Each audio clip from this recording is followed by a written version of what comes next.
ఇది veg Manchuria. తురిమినది cabbage, carrot, ఒక spoon అల్లం వెల్లిపాయ పేస్టు, కొంచెం పసుపు, కొంచెం కారం, టేస్ట్కి సరిపడా ఉప్పు, కొంచెం గరం మసాలా. ఫస్ట్ వీటన్నిటిని మిక్స్ చేసుకోవాలి బాగా. కప్పు కార్న్ఫ్లవరు అండి, ఒక కప్పు బియ్యం పిండి వేసి నేనైతే బాగా వాటర్ వేసుకోలే, మొత్తం కలుపుకున్నా, మంచిగా సరిపోయింది. ఇప్పుడు రౌండ్గా బాల్స్ లాగా చుట్టుకోవాలండి.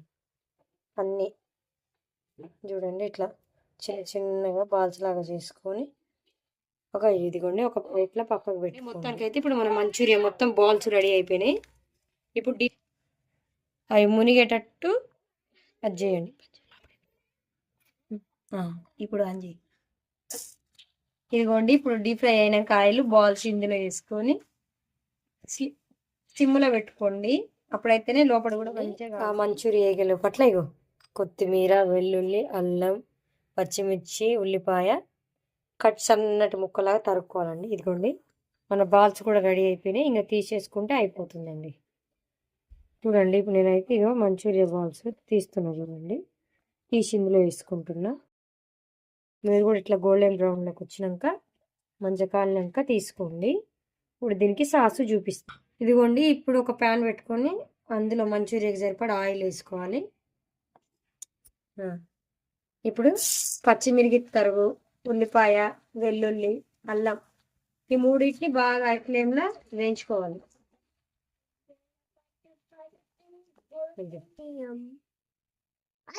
ఇవ్వండి 1 spoon tomato paste, red chilli sauce,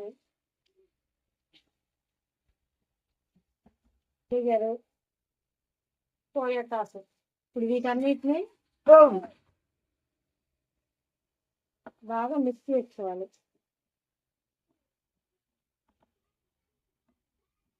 ఒక గ్లాస్ వాటర్ వేసుకొని ఇదంతా బాగా దగ్గరికి వచ్చే వరకు ఇప్పుడు ఈ మరుగుతున్న వాటర్ని మంచూరియా అంతా వేసి మిక్స్ చేసుకోవాలండి.